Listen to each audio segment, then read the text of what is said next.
Pessoal, muito boa noite para você que nos assiste aqui na TVT e nos acompanha pela Rádio Brasil Atual. O Revista Brasil TVT começa agora comigo, Cosmo Silva, e com Ana Rosa Carrara. Boa noite, Ana Rosa. Boa noite, Cosmo. Boa noite também a quem nos acompanha. Ao encerrar sua participação na reunião de cúpula do G20, o organismo que reúne as 20 maiores economias mundiais, o presidente Luiz Inácio Lula da Silva afirmou que o combate às desigualdades será central em sua atuação no grupo. Ao assumir a presidência do G20, Lula também reafirmou seu compromisso pelo desenvolvimento sustentável com estímulo à transição energética. O Brasil, na presidência do G20 e a atual condição do dólar no cenário mundial serão analisados no Revista desta semana. O dólar vai se desvalorizar ou será substituído por outra moeda? O relatório final da CPI das Americanas foi lido e, pasmem, o parecer cita possível fraude de mais de 20 bilhões de reais nos balanços financeiros da varejista, mas não propõe indiciamento de ninguém. Em outras palavras, os responsáveis sairão impunes. O programa repercute o relatório da CPI das Americanas e a quebra do sigilo telefônico pela Polícia Federal do general da Reserva Walter Braga Neto, que foi ministro-chefe da Casa Civil de Jair Bolsonaro.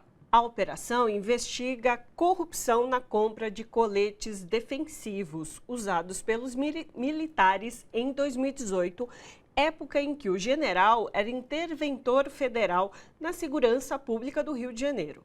O militar foi nomeado pelo então presidente Michel Temer. No dia 11 de setembro de 1973, setores reacionários do exército chileno, liderados pelo general Augusto Pinochet, abandonaram os quartéis e derrubaram o governo democraticamente eleito do presidente Salvador Allende e a coligação Unidade Popular. Para lembrar os 50 anos e condenar o que foi o golpe militar no Chile, milhares de chilenos foram às ruas do país. Além deles, uma comitiva de brasileiros que presenciou o golpe também esteve em Santiago. E para finalizar, no nosso momento cultural, vamos falar da 9ª edição da Feira Literária da Zona Sul, a Felizes, que será realizada entre os dias 18 e 23 de setembro, nas regiões do Campo Limpo, Jardim São Luís e Capão Redondo. Este ano, o evento tem como tema Arte e Educação, Travessias em Outras Margens. Você acompanha o Revista Brasil TVT também pelo YouTube, youtube.com/RedeTVT. O dólar vai ser desvalorizado ou ser substituído por outra moeda? O BRICS tem chances de se tornar um bloco econômico de maior peso nas transações internacionais? Na última semana, por exemplo, o Japão se juntou à China e o BRICS para se proteger do dólar. Para nos ajudar a entender melhor este cenário, nós conversamos agora com Paulo Nogueira, que foi vice-presidente do Banco dos BRICS e também ex-diretor do FMI pelo Brasil e outros países. Professor Paulo Nogueira, tudo bem? Prazer recebê-lo no Revista Brasil TVT. Seja bem-vindo. Obrigado, o prazer é meu. Obrigado pelo convite. Professor, vamos tentar trazer esse cenário aqui para tentar esclarecer para os nossos telespectadores aqui da TVT e ouvintes da Rádio Brasil Atual o que acontece nesse cenário econômico com o dólar e países tentando se proteger nas suas transações internacionais frente a uma possível desvalorização. Queria que o senhor pudesse trazer para a gente entender melhor esse cenário, professor. Olha, o dólar ainda é a principal moeda, como tem sido desde a Segunda Guerra Mundial até antes, né? E as mudanças no sistema monetário internacional, a experiência mostra, são lentas. A Libra foi substituída pelo dólar ao longo de várias décadas como principal moeda internacional antes da Segunda Guerra Mundial. Agora o dólar está sofrendo uma erosão, mas é uma erosão que está ainda no princípio. Por que o dólar está sofrendo uma erosão? No meu entender, as razões são econômicas e políticas. Políticas porque os Estados Unidos têm abusado do uso do dólar e do seu sistema financeiro como arma política contra muitos países, né? Mais recentemente contra a Rússia. Então, o maior inimigo do dólar, eu costumo dizer, são os Estados Unidos, que têm usado essa a sua moeda internacional para fins nacionais, abalando a credibilidade. Então, os países estão inseguros. Inseguros também porque o dólar tem se desvalorizado em relação a outras moedas. Então, você vê, é uma tendência, como eu disse, ainda incipiente, mas você vê um declínio, você nota um declínio da participação do dólar nas reservas internacionais dos países e outras moedas tendem a aumentar. Os BRICS podem ter um papel, porque os BRICS formam um grupo muito importante, que inclui países de grande peso, entre eles o Brasil. E desde 2022, por iniciativa da Rússia, está em discussão dentro do grupo a ideia de formar eventualmente uma moeda BRICS. E é possível, vou dizer assim, acho que a grande oportunidade é a seguinte, é que a Rússia preside os BRICS em 2024, e a Rússia tem sido a principal interessada nessa discussão, por motivos óbvios, né? E o Brasil também tem mostrado interesse. O presidente Lula tem falado a respeito diversas vezes, e inclusive na própria cúpula, me disseram em Joanesburgo. Então nós temos aí dois países, Brasil e Rússia, interessados nessa discussão. E o Brasil vem a ser o presidente dos BRICS em 2025. Então, se nós trabalharmos bem, a Rússia poderá aprofundar a discussão em 2024 e o Brasil, em 2025, na presidência brasileira dos BRICS, pode ser o país a anunciar uma iniciativa importante de criação de uma eventual moeda BRICS. E aí, professor, o que eu queria te perguntar, que o senhor pudesse nos explicar também, é sobre como o processo de endividamento dos países, as dívidas internacionais, e aí a compra de títulos do Tesouro dos Estados Unidos, por exemplo, o que tem feito, o que essa mudança da decisão de alguns países, por exemplo, como o Japão, como o meu colega anunciou, de não mais recorrer a esses títulos do Tesouro dos Estados Unidos, o que tem isso pesado nessa relação do dólar está perdendo força como uma moeda unificadora? Pois é, exatamente isso. Os países, antigamente, com mais tranquilidade, confiavam no dólar e aplicavam as suas reservas em títulos americanos, com liquidez e baixo risco. Na medida em que os americanos, eles mesmos, prejudicam a confiança no dólar, os países tendem a tentar diversificar suas reservas, por exemplo, comprando ouro, comprando aplicações em outras moedas que não o dólar, né? Como eu disse, é um processo lento, mas está já em movimento, está ocorrendo já, né? E por quê? Vou dar um exemplo muito concreto. Assim, na Rússia, tinha 600 bilhões de dólares de reservas quando estourou a guerra na Ucrânia. O que fizeram os americanos em aliança com os europeus? Congelaram unilateralmente cerca de 300 bilhões de dólares de reservas russas, que estavam em dólares e em euros. Então, você veja, os americanos fizeram uma moratória unilateral sobre as reservas russas depositadas no seu sistema financeiro. Ora, os países olham para isso. Veja, se acontece isso, tudo pode acontecer, né? O que farão os chineses, por exemplo, pensam, o que farão os americanos com as nossas reservas, que são grandes? A China tem vários trilhões de dólares em reservas internacionais. O que farão os americanos com as nossas reservas caso o nosso conflito com os Estados Unidos aumente? Então, os chineses estão provavelmente, isso não é nada transparente, fazendo já há algum tempo, já há alguns anos, uma modificação das suas reservas, tentando se tornar gradualmente menos dependentes do dólar e das aplicações em títulos do Tesouro Americano. E professor, a gente sabe que o bloco do Banco do BRICS constitui aí com países muito importantes no cenário internacional. Temos o Brasil, a China, a Índia, a África do Sul e possível novas adesões. Uma moeda única envolvendo o Banco dos BRICS podia mudar aí o cenário internacional no que diz respeito a uma moeda única não, mas uma moeda de negociações entre as nações internacionais? Exato, você disse bem, não é uma moeda única o que se pensa. As moedas nacionais dos países membros do BRICS continuariam a existir, os bancos centrais nacionais continuariam a ser responsáveis pelas políticas monetárias dos vários países, pelo seguinte, porque, embora exista o grupo, não há condições econômico-monetárias para formar uma política monetária comum, com moeda comum, Banco Central comum, exemplo que existe na Europa. Não há, e mesmo na Europa foi difícil, né?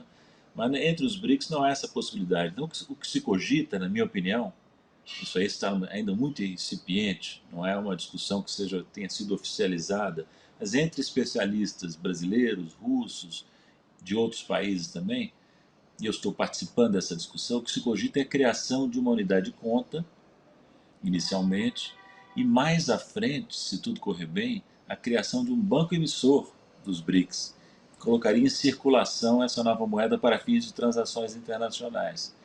É uma proposta conceitualmente parecida com a do Keynes, e o famoso Bancor, e também parecida com a proposta apresentada pelo Haddad e pelo Galípolo, num artigo na Folha de São Paulo, em 2022, com uma diferença importante. A proposta Haddad e Galípolo se aplicava à América do Sul, onde, na minha opinião, ela não é viável.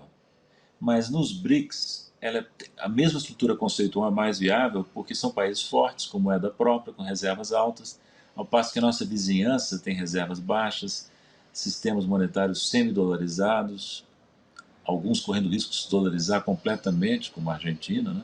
Então aqui a discussão de uma moeda comum é muito mais difícil. Mas no âmbito dos BRICS, essa estrutura conceitual imaginada pelo Haddad e pelo Galípolo pode ser, na minha opinião, bem aplicada e com sucesso. Uhum. O senhor explicou no início da nossa conversa que esse lugar que o dólar conquistou teve relação ali com o processo da Primeira e Segunda Guerra, né?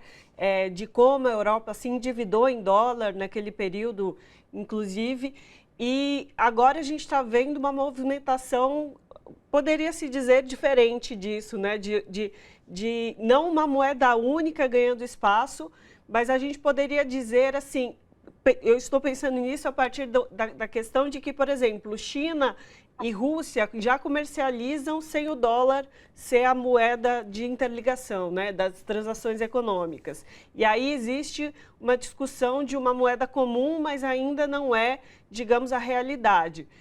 A gente pode entender que a questão geopolítica tem afetado a economia nesse sentido das moedas correntes em cada país, por exemplo, o iene no Japão ou outras moedas aqui, estarem ganhando força em cima do dólar e o dólar sendo desvalorizado?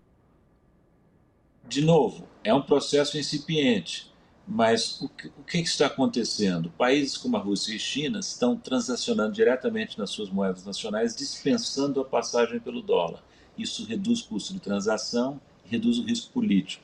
Existe também um esquema desse tipo entre Índia e Rússia, já em funcionamento. E os BRICS estão discutindo também um sistema de transações entre os países em moedas nacionais. Isso já está em discussão, né? E o Brasil pode dar um passo, nós podemos dar um passo além, que é instituir uma moeda comum para viabilizar essas transações. É isso que se pensa, que se possa progredir nesse sentido, né? Mas o uso de moedas nacionais, eu vou dar um outro exemplo prático. Nós temos um banco em Xangai, que é o chamado Banco dos BRICS, mas na verdade o nome oficial dele é Novo Banco de Desenvolvimento. Esse banco, apesar de estar no nosso plano lá atrás, quando eu participei da fundação do banco, não desdolarizou as suas operações. Fez um pouco disso, nem os empréstimos, nem as captações. Então, uma tarefa importante para os BRICS, se eles levam a sério essa questão de desdolarização, é garantir que o banco que eles fundaram faça a desdolarização das suas operações. Eu não digo de uma hora para outra, mas gradualmente se faça um esforço maior. A Dilma Rousseff, que agora preside o banco, tem falado nisso publicamente. É uma tarefa importante para esse banco introduzir, porque nós temos que falar, não adianta só falar, tem que praticar a desdolarização. E nós temos um banco que opera em dólar, contrariamente ao que eu pretendia, ao que nós pretendíamos quando criamos o banco, entende? Então, um longo processo, desdolarizar as operações do Banco dos BRICS, transacionar crescentemente em moedas nacionais e, aí é o passo mais decisivo, criar uma moeda comum, que que seja uma referência, porque, deixa eu explicar rapidamente, é que não nos interessa como Brasil que a transição se faça do dólar para a moeda chinesa, para o renminbi, porque nós vamos trocar uma moeda nacional por outra. Interessa ao Brasil, à Rússia, à Índia, também à China, por outras razões, criar uma moeda que seja multilateral, que tenha por trás dela a força dos 5 países. Eu espero que a Índia, por exemplo, que mais resiste a essa ideia, entenda que a alternativa à moeda comum dos BRICS é o crescente peso da moeda chinesa, do país que é rival deles. Então, essa é uma discussão super complicada que vai começar agora na presidência russa dos BRICS e que eu espero que se complete na presidência brasileira em 2025. E professor Paulo Nogueira, para a gente finalizar, até porque, como o senhor bem lembrou, é um longo processo, e há vários interesses mesmo de um bloco formado com países distintos, com um bem comum, mas há interesses individuais de cada um com seus parceiros comerciais. Tem toda essa questão também, né, professor? Na verdade, os BRICS não são um bloco, viu? Essa palavra bloco sugere um grau de união dos países que não existe. É um grupo para fins determinados, né? Originalmente 5 países, agora 6 países foram convidados para entrarem no grupo a partir de janeiro, né? E aí, se todos aceitarem, o grupo aumentará de 5 para 11 países. Vou dizer a vocês, eu tenho uma experiência longa no processo BRICS, porque não só eu fui do Banco dos BRICS, mas quando eu era diretor do FMI, eu era delegado brasileiro nas negociações dos BRICS, né? E era muito difícil progredir com 5 países. Com 11 países vai ser mais difícil ainda, se os 6 novos entrarem na discussão da nova moeda. Então, a minha preferência, eu não tenho influência suficiente para determinar nada, mas a minha preferência seria que os 5 países originais começassem a discussão e depois os novos entrassem, para não complicar demais a implementação dessa ideia. Perfeito. Conversamos com Paulo Nogueira, que foi vice-presidente do Banco dos BRICS e é ex-diretor do FMI pelo Brasil e outros países. Professor, muitíssimo obrigada pela sua participação conosco aqui hoje. Suas explicações, com certeza, nos deixam mais informados sobre toda essa relação e todo esse campo complexo, como o senhor mesmo colocou, da economia mundial. Eu que agradeço a oportunidade. Obrigado. Abraço. Abraço. Abraço. Ao encerrar sua participação na reunião da cúpula do G20, organismo que reúne as 20 maiores economias mundiais, o presidente Luiz Inácio Lula da Silva afirmou que o combate às desigualdades será central em sua atuação no grupo. Ao assumir a presidência do G20, Lula também reafirmou seu compromisso pelo desenvolvimento sustentável com estímulo à transição energética. Para falar com a gente sobre essa questão, nós conversamos agora com Giorgio Romano, que é professor associado da Universidade Federal do ABC e membro do Observatório da Política Externa e da Inserção Internacional do Brasil. Professor Giorgio Romano, prazer recebê-lo no Revista Brasil TVT. Tudo bem? Seja bem-vindo. Tudo bem, prazer é todo meu, sempre à disposição para a TVT assistindo. Maravilha. Professor, vamos falar então sobre esta passagem do presidente Lula pelo G20. Ele assume agora, o Brasil assume a presidência do G20 e no seu discurso o presidente foi muito enfático no que diz respeito a essa questão de desenvolvimento sustentável, desenvolvimento social. Queria ouvir a sua avaliação sobre a participação brasileira agora à frente do G20. Sim, é uma enorme oportunidade, e graças a Deus que estamos com o presidente Lula quando cai o G20 na mão do Brasil. Inclusive, é todo um pacote, porque é o G20 o ano que vem, é o BRICS o ano seguinte, e depois ainda vem a COP em Belém. Então, são 3 grandes eventos que colocam o Brasil na mídia, porque quem está na presidência, ele, de certa forma, ele interfere na pauta, Inclusive, tem alguns outros privilégios, de quem você convida para participar como não membro, mas sobre toda a pauta, que é a sua pergunta. Então, o G20, depois a gente pode aprofundar um pouco se for o caso, de onde surgiu, etc., mas ele é um grupo informal, né? Não tem um tratado, não tem nada, não tem secretariado, não tem nada disso. É um grupo que você se reúne, tipo assim, cada sexta-feira a gente se reúne no bar e vamos conversar. Né? É mais ou menos isso. Mas são conversas importantes, né? Porque é lá que a coisa surge ideias, surgem acordos, etc. Então, o G20 foi muito importante quando foi transformado numa cúpula para resolver os efeitos da crise de 2008. Né? E aí, porque até então, quem ia no bar era só o G7, era fechado, né? Era só o Moema. Né? E agora virou mais popular. Né? Tem outros países do Sul também. Tem o Brasil, tem a Turquia, tem a China. Né?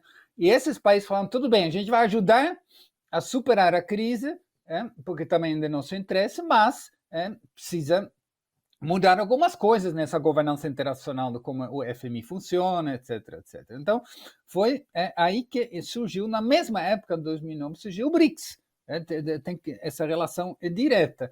Então, o BRICS era uma forma de, antes de ir no barco G20, vamos nos reunir, fazer uma prévia do BRICS, como o G7 também sabia. Então, ia-se no bar do G20, o BRICS com sua posição. Queremos democratizar o FMI, queremos que o FMI pensa mais ao povo do que os banqueiros, queremos que, enfim, por aí vai. E os G7 lá, vamos, cuidado, lá vem a turma que quer ameaçar nossos privilégios. Então, esse equilíbrio era negociado, e isso foi muito importante para superar. Teve a crise de 2008, teve muitas reuniões G20, uma em seguida, e depois acalmou, porque superou a crise, e aí perdeu um pouco aí o rumo no sentido que a importância. Ainda se reúne e tal, mas não tem mais muitos assuntos quentes. Aí, o que acontece? A guerra da Ucrânia, evidentemente, está no centro da atenção dos europeus, dos americanos, e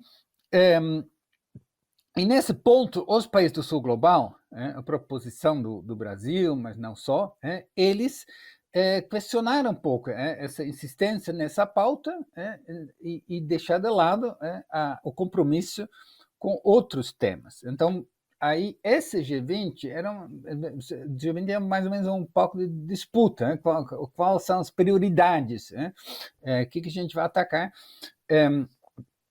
E os países do G7, os países ricos, eles começaram a valorizar mais essa prévia deles. Então, o G7 em Japão, para o qual o Lula foi convidado para assistir, etc., e ele visivelmente ficou incomodado, como que eles tinham convidado o Zelensky lá para roubar o show, etc., e o Lula falou, bom, eu quero falar de desenvolvimento. Não estou aqui para... Essa é a ideia desses... como juntos atacar os problemas internacionais. Então, a oportunidade é agora. A crítica que o Lula fez lá no Japão, em Hiroshima, ao G7, ele vai agora dizer, não, eu vou mostrar qual é a pauta que eu quero. Eu não quero uma pauta só focada nos interesses dos países ricos. Não quero uma pauta só focada em uma interpretação da guerra da Ucrânia que leva a mais guerra. Então, qual é a alternativa?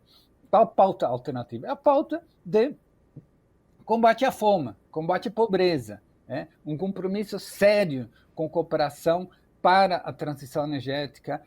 Lembrando, gente, que em 2003, quando o Lula assume pela primeira vez a presidência do Brasil, 4 meses depois, o presidente Bush invade Iraque. E o que o Lula fez? Ele não só condenou, como também lançou uma campanha internacional em 2003, que era exatamente uma campanha contra a fome e a pobreza, junto com o presidente Lagos, do Chile, junto com o Chirac da França, depois juntou o Strauss da Alemanha, virou uma grande, com apoio do Kofi Annan das Nações Unidas. Então, é uma consistência, é uma posição, o papel histórico do Lula de ser uma voz, alguém preocupado com a superação da pobreza e da fome no Brasil, mas também no mundo, e entendendo que isso está interrelacionado. Então, essa é a importância de estar com Lula na presidência do G20. É que você vai ter uma pauta que é aquela pauta que ele sempre defendeu, que é do interesse do povo brasileiro, que é do interesse dos países em desenvolvimento.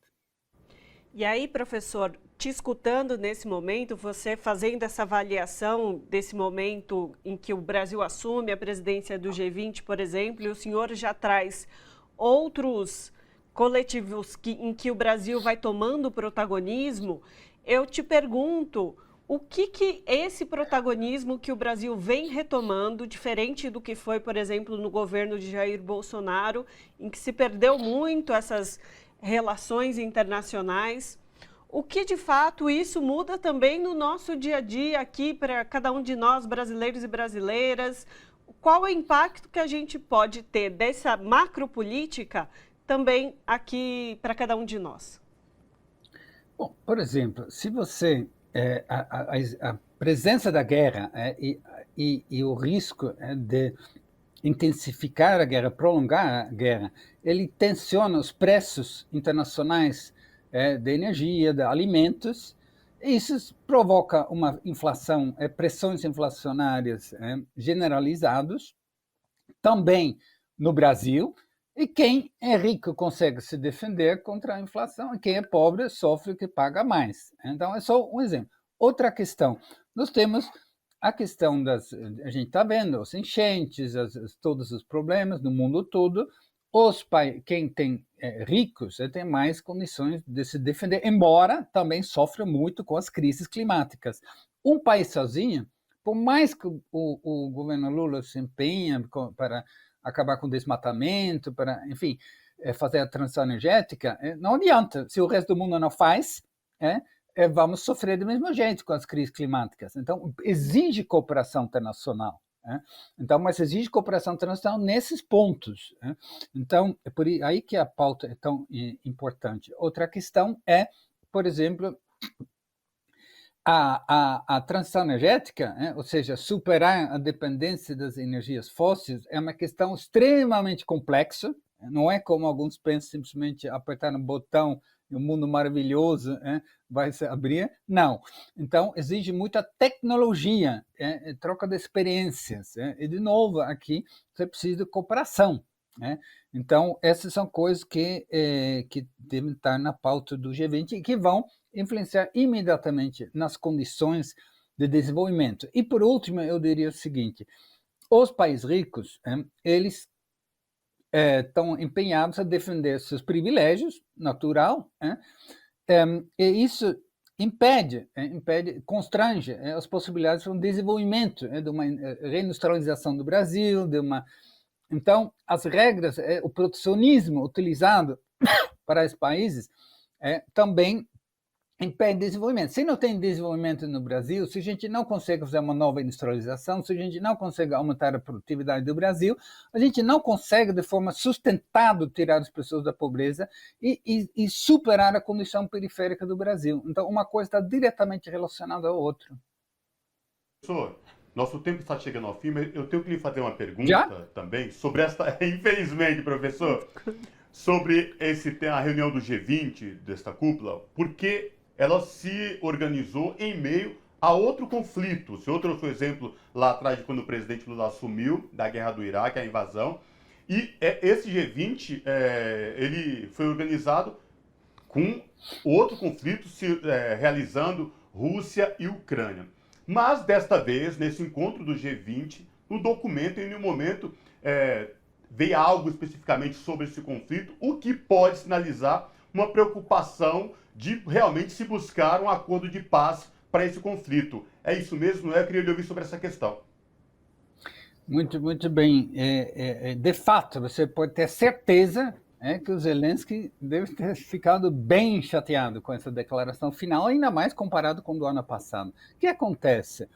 Que, na verdade, a visão do Brasil, a visão do presidente Lula, está se mostrando a abordagem correta, que também é a abordagem da Índia, da África do Sul, etc. Que sim, O Brasil e o próprio Lula, o próprio Celso Amorim se posicionaram sempre contrário à invasão. Invasão é ilegal, não pode. Você não pode invadir militarmente outro país para resolver questões territoriais de natureza são. Não há nenhuma dúvida. Mas, uma vez que a gente está em guerra, o pior ainda é você ter políticas que vão intensificar essa guerra. Essa contraofensiva, são milhares e milhares de jovens ucranianos que estão com armamentos do Ocidente se matando e não vai resultar. A gente está falando da segunda maior potência nuclear do mundo. Então, é preciso negociar com o presidente Putin. É com ele que vai ter que sentar na mesa. E o Ocidente, que evidentemente por vários motivos, alguns, por exemplo, tem os motivos do complexo militar industrial, eles estão lucrando muito dinheiro com isso, não é coisa menor, é uma grande lobby nos Estados Unidos, vai manter que está indo bem, mas, e tem, enfim, interesses que querem intimidar a China com isso, mostrar a força, aproveitar para reforçar a liderança dos Estados Unidos, enfim, tudo isso, só que a população, a opinião pública na Europa e nos próprios Estados Unidos estão ficando cansados, porque eles estão dizendo, peraí, eu estou pagando mais por energia, estou pagando meu preço da minha conta de luz, e eu não estou vendo nada acontecendo. A gente está mandando bilhões e bilhões e está lá, vai ficar assim mais um ano, mais 2 anos, para quê? Para quê? Então, e tem as eleições nos Estados Unidos chegando o ano que vem, e esse assunto, embora não seja determinante, é óbvio que o trabalhador americano vai votar olhando a economia, mas pode ser um fator que vai influenciar se a coisa andar. Então, o Biden começa, essa é uma interpretação, tudo indica que está se preparando o terreno para cair fora.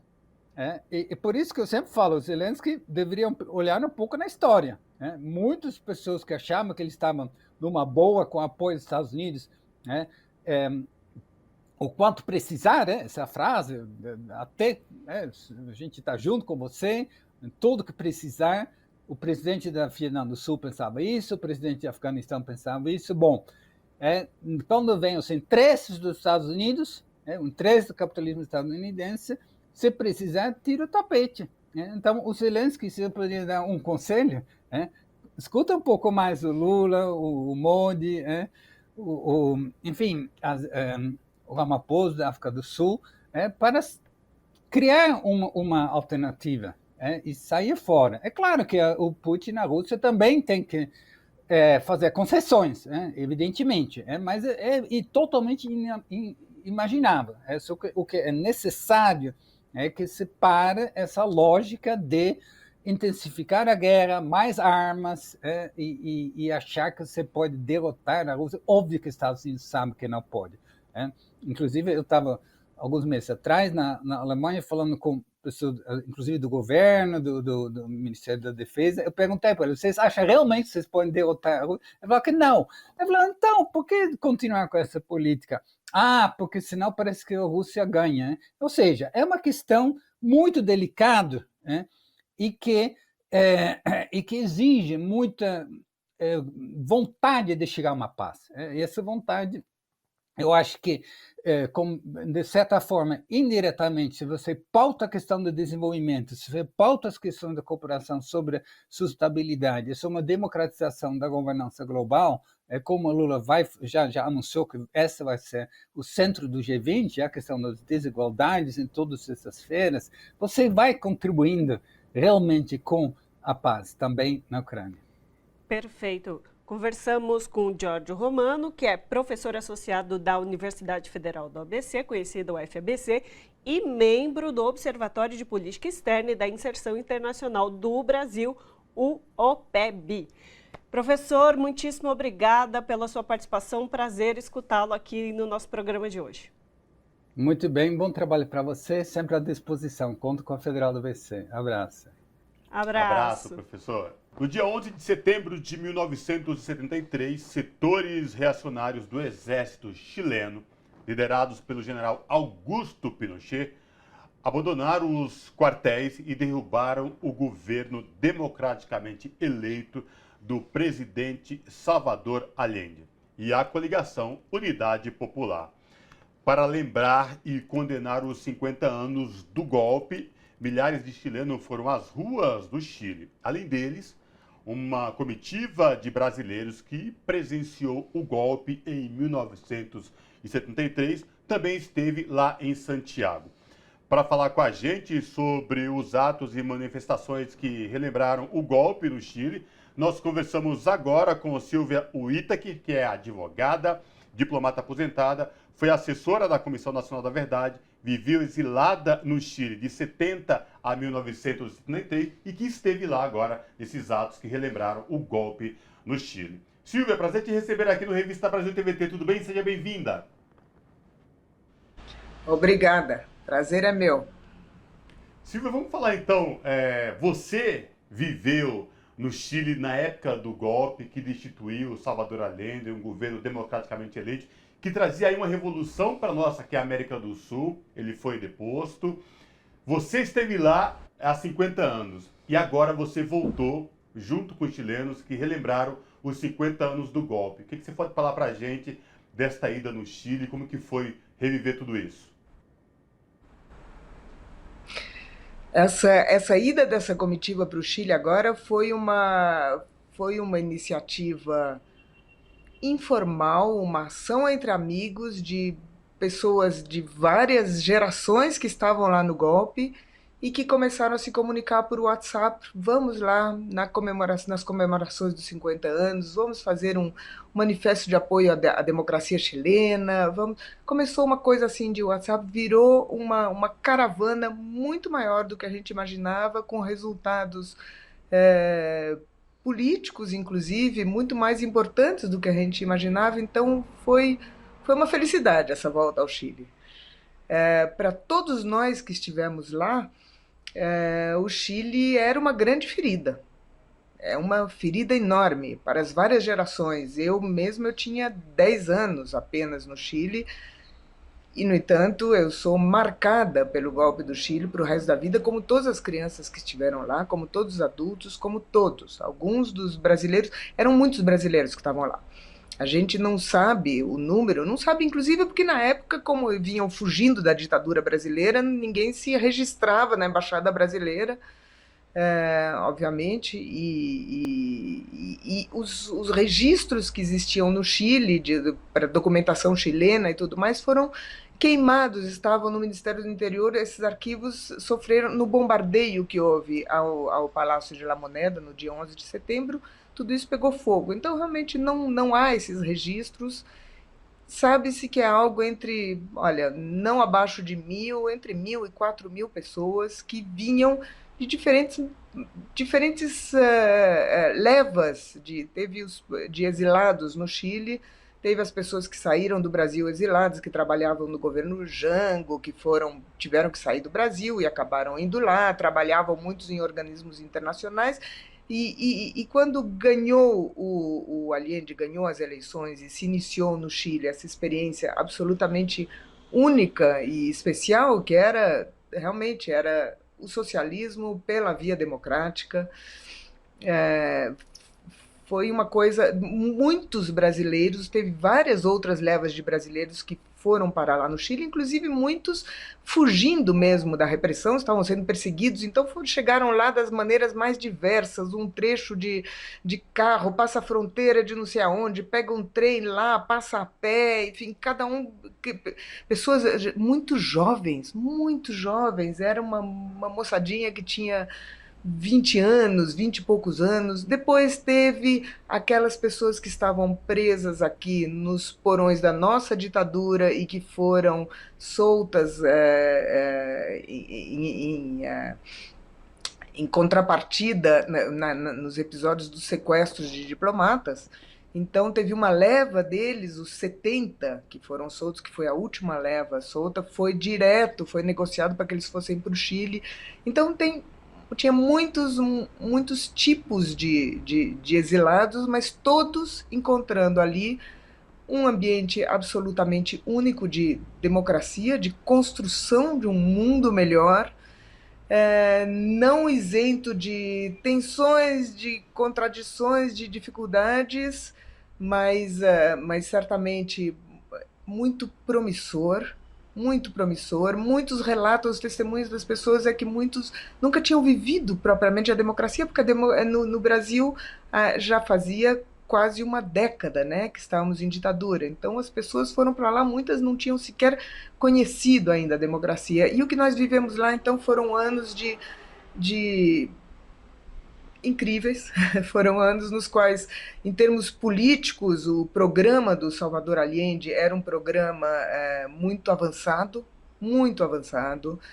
Teve iniciativas muito avançadas, havia muitas discussões, como era tudo muito democrático, tudo se discutia, havia uma quantidade de discussões políticas de todos os âmbitos muito incrível, muita liberdade de expressão, e havia também um cerco da direita do Chile e do mundo brutal que foi se fechando ao longo desses anos. Então, na apresentação, o Cosmo falou que os setores do exército tomaram o poder, enfim, derrubaram Salvador Allende. Não foram os setores do exército, foi uma coisa impressionante. Teve todo um processo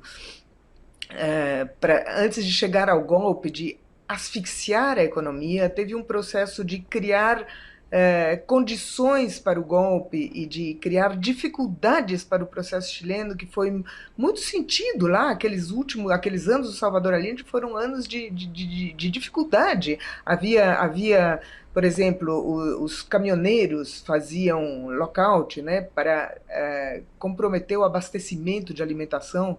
E aí, então, a Unidade Popular, a esquerda, nós mesmos, eu como criança participei também, junto com os meus pais, dos trabalhos voluntários, que era para compensar essas coisas todas. Então a gente ia lá colher cebola.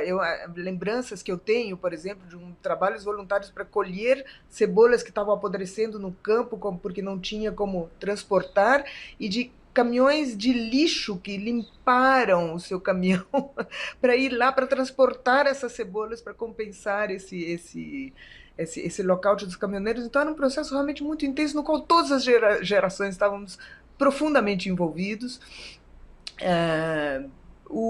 Quando veio o golpe, então, quando finalmente aconteceu o golpe, houve um pré-golpe, houve uma tentativa de golpe um mês antes, 2 meses antes, agora me foge, e que inclusive conseguiram brecar essa tentativa, e uma das pessoas que conseguiu brecar, enfim, que esteve ali brecando essa iniciativa, era o então número 2 do Exército, que era o general Augusto Pinochet, de confiança do general Prates, que era o ministro na época, que caiu em seguida. Então foi nomeado o Pinochet no lugar dele. Ele tinha total confiança do Allende, até porque ele tinha demonstrado lealdade nesse episódio anterior, imagina. Então, quando aconteceu o golpe, na verdade, o Pinochet e o exército entraram num golpe que não foi nem sequer iniciado pelo exército, ele foi iniciado pela Marinha em Valparaíso. Aproveitaram uma operação conjunta que haveria lá, e para voltar os canhões, virar os canhões para Valparaíso, que é uma cidade portuária, né, outra capital onde fica o parlamento chileno. E na verdade essa iniciativa então foi o Exército, a Marinha, a Aeronáutica e também os Carabineiros, que era a Polícia Militar chilena. Para grande surpresa da Allende, os relatos são dramáticos daquele dia, porque o Allende foi para La Moneda. Quando ficou sabendo, ele foi para o Palácio de Governo de La Moneda logo cedo, e quando ele chegou lá, a própria guarda do La Moneda, feita pelos carabineiros, disse: olha, não, nós estamos com os outros, senhor. Então ele ficou lá sozinho, com os seus assessores mais próximos e com a guarda, o que ele chamava dos amigos do presidente, que era realmente uma guarda pessoal ali, com armas, assim, pouquíssimas armas ali, fazendo uma resistência simbólica, uma resistência totalmente desproporcional a todas as forças armadas contra eles, inclusive bombardeio de La Moneda, né? Eles, então o golpe teve essa violência, essa intensidade, foi um evento completamente traumático. Acho que todo mundo sabia que as crianças, não os adultos, sabiam que um golpe estava por vir, mas não com essas dimensões. Você está querendo que eu passe para o que está? Estou falando muito do golpe, eu vou te fazer uma pergunta.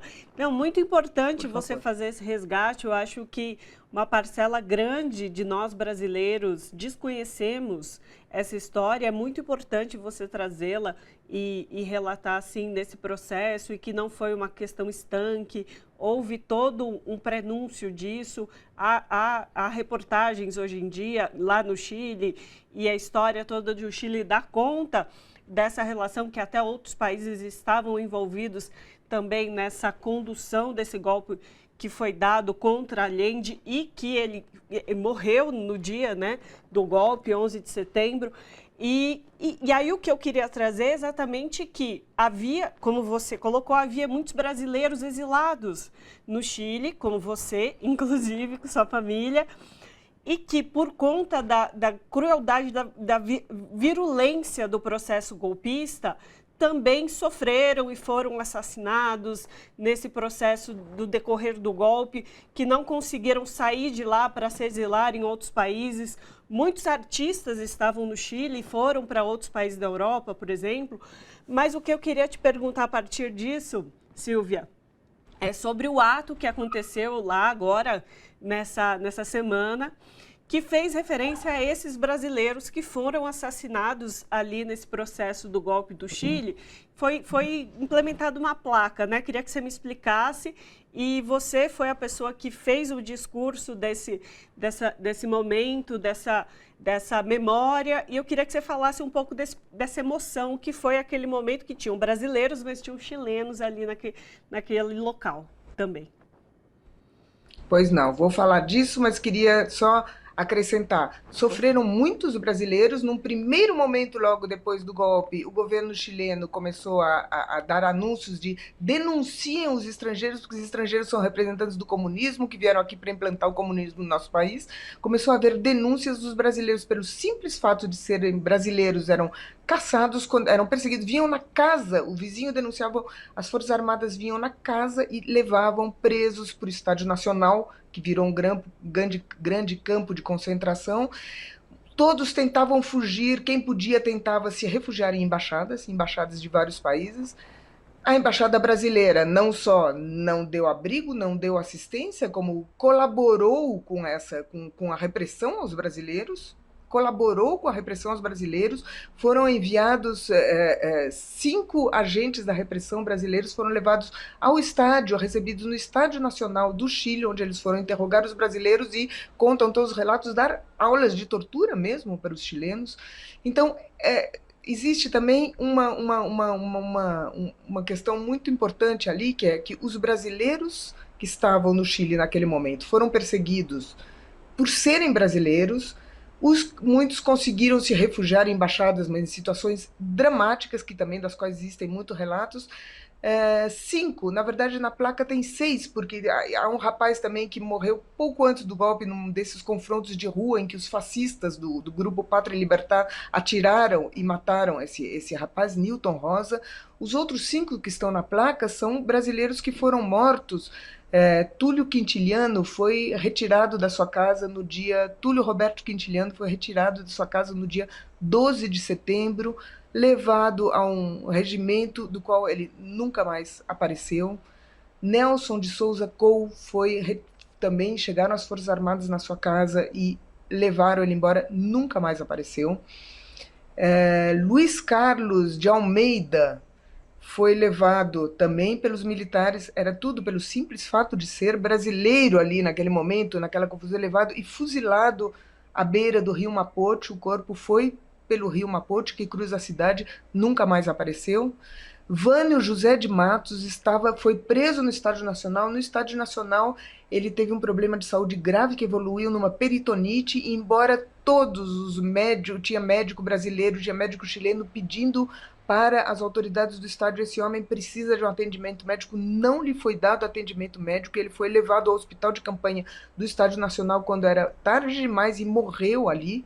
E o último caso que está na placa é o de Jane Vanini. Jane Vanini ficou no Chile, morreu em 74, ela continuou no Chile e ela foi morta também em 74, também resistindo à polícia. Ela era casada naquele momento, então ela tinha casado com um chileno, militante chileno, um jornalista chileno muito conhecido, que depois veio a ser assassinado também. E ela também, então, ela quando vieram pegar, ela morreu resistindo ali, não se sabe também, o corpo dela está desaparecido até hoje. Esses brasileiros, então, são desaparecidos, não tiveram cerimônia fúnebre, ficaram no ar, mas os chilenos não esqueceram deles. Os chilenos esqueceram deles. Eu queria falar disso, antes ainda de falar do ato que foi tão lindo, eu queria dizer uma coisa muito importante. Para todos eles, os chilenos abriram processos judiciais. Quando no Chile começaram os processos judiciais para punir, para investigar esses crimes, localizar os corpos, punir os responsáveis, os nossos brasileiros não foram esquecidos. E no caso do Túlio Quintiliano, inclusive, já houve uma condenação em primeira e segunda instância, os assassinos já estão condenados e agora está num grau de recurso na Suprema Corte, está para ser julgado nestas semanas agora. Então, o que não aconteceu com os mortos e desaparecidos da ditadura brasileira, no Chile aconteceu. No Chile eles têm memória. No Chile existe um museu dos direitos humanos e da memória, no qual tem fotos e registros da passagem de todos eles. O Brasil nunca tinha feito esse reconhecimento. Então, ao fazer essa placa, essa cerimônia foi uma cerimônia de descerramento de uma placa numa praça que justamente chama Praça Brasil, em Santiago, com o nome de todos eles, dizendo que eles não serão esquecidos. Essa foi, na verdade, a primeira vez que o Brasil institucionalmente reconheceu esses mortos brasileiros em território chileno, que foram vítimas que não receberam nenhum auxílio, muito antes, pelo contrário, nenhuma assistência do Estado brasileiro, que naquele momento se empenhava, ao contrário, em persegui-los e não deu nenhuma assistência. Neste momento houve um ato, então, no qual estavam presentes esses membros do coletivo Viva Chile, que foi lá para resgatar essas memórias e ressignificar toda essa experiência no momento em que o Chile é uma democracia, no momento em que o Chile está fazendo todo um trabalho de memória e de justiça com todos esses assuntos. Então, e tinham também autoridades brasileiras. O embaixador do Brasil fez um discurso reconhecendo, se envergonhando pelo papel da embaixada naquele momento. O ministro Silvio Almeida e o ministro Flávio Dino fizeram discursos nos quais o Flávio Dino pediu desculpas em nome do Brasil pela participação, pela ajuda que o Estado brasileiro naquele momento, hoje se sabe o quanto ele colaborou para que esse golpe acontecesse. E esse pedido de desculpas foi recebido com muita emoção pela alcaldessa, a prefeita da Comuna de Santiago, que estava lá presente, que recebeu com muita emoção. E a mim pediram para falar enquanto representante dos que eram crianças daquela época e que fomos profundamente marcados por tudo aquilo. Realmente carregamos o Chile, nunca mais deixamos de ser chilenos, fomos crianças chilenas, temos lembranças maravilhosas e lembranças dramáticas e nunca mais deixamos de ser chilenos. Então foi muito emocionante poder falar por essa geração, junto com as outras gerações, e receber esse reconhecimento do Estado brasileiro, que além das promessas que foram feitas ao longo de todos esses eventos dos quais o Viva Chile participou lá no Chile nesse momento, a promessa também de que haverá aqui no Brasil também um museu da memória, um museu dos direitos humanos para resgatar a memória das ditaduras da América Latina. Pois é, né, Silvia? Porque fazer uma reparação, as vidas não serão retomadas, infelizmente foram perdidas, de fato, há desaparecidos, inclusive, tanto aqui quanto fora do Brasil, mas o pedido de desculpa é um início de reparação histórica com essas pessoas que passaram por esse processo tão violento, dramático e arrebatador para essas pessoas. Então, conversamos com Silvia Whittaker, que é advogada e diplomata, aposentada, foi assessora da Comissão Nacional da Verdade, viveu exilada no Chile de 70 a 73 e integrou a caravana Viva Chile, que esteve agora no Chile no marco dos 50 anos do golpe, para que se lembre e nunca mais aconteça. Silvia, muitíssimo obrigada pela sua participação conosco aqui hoje. Obrigados a vocês para darem espaço para essa iniciativa, para esse evento, que foi realmente um evento de grande importância política e de muita emoção também para todos nós. Obrigada. Abraço. Abraço. E agora a gente faz um breve intervalo e volta daqui a pouquinho.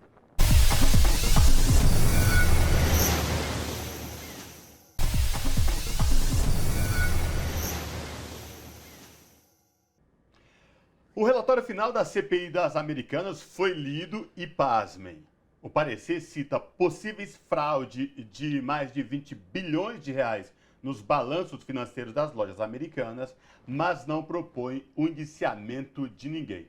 Em outras palavras, os responsáveis, ao que tudo indica, sairão impunes. Sobre essa questão, nós conversamos agora com o deputado federal pelo PT de São Paulo, Alfredo Alves Cavalcante, mais conhecido como deputado Alfredinho. Deputado Alfredinho, tudo bem? Prazer recebê-lo aqui no Revista Brasil TVT. Seja bem-vindo. Tudo bem, é um prazer estar falando com vocês para que a gente possa esclarecer um pouco o que foi essa CPI das lojas americanas. Pois bem, deputado, vamos tentar esclarecer para os nossos telespectadores da TVT e também ouvintes da Rádio Brasil Atual, como é que no relatório é lido em plenário, ele traz possíveis fraudes da ordem de 20 bilhões de reais, mas, no entanto, ele não inicia ninguém nem aponta para responsáveis. Como que pode acontecer isso, deputado?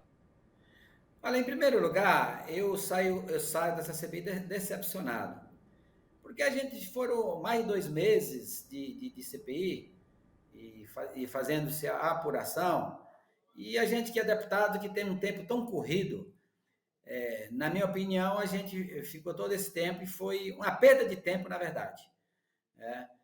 Um caso grave, gravíssimo, mais de 20 bilhões, como você falou muito bem, que foi lesado, ou seja, o povo que acreditou nos seus investimentos, eles foram lesados, e ninguém aponta, a CPI não aponta nenhum culpado e ninguém preso. Veja bem, quando um pobre da periferia comete um crime, por menor que seja, imediatamente quero que seja preso, né, essa pessoa. Não vamos aqui, às vezes a gente fala as coisas e diz que a gente está incentivando. Um moleque que rouba um celular, não estou defendendo que moleque rouba o celular, isso eu não estou defendendo. Mas, se a gente for aqui ver o tamanho que e o prejuízo que foi dado ao povo em mais de 20 bilhões, com o celular roubado por um moleque, coitado de um menino pobre aqui nas periferias, em qualquer outro lugar, é uma diferença muito grande. E todo mundo quer que seja preso. Tem que prender, tem que prender, tem que prender. E um ladrão, aliás, vários ladrões, da alta elite, roubou e ninguém sabe se vai ser preso, ninguém está preso, ninguém sabe se alguém vai ser preso nesse caso. Então, é uma questão muito grave. A lesão foi alta, mais de 20 bilhões, como você bem falou, repetindo. E uma CPI que vai lá para apurar e ninguém indicia ninguém aponta nenhum culpado. A única coisa que o relatório, ele não foi lido ainda, o relatório. Ele deverá ser lido a semana que vem. Eu, como representante do PT e o PSOL, estamos discutindo da gente apresentar um relatório paralelo, certo? Era para ser lido ontem, adiado para a semana que vem.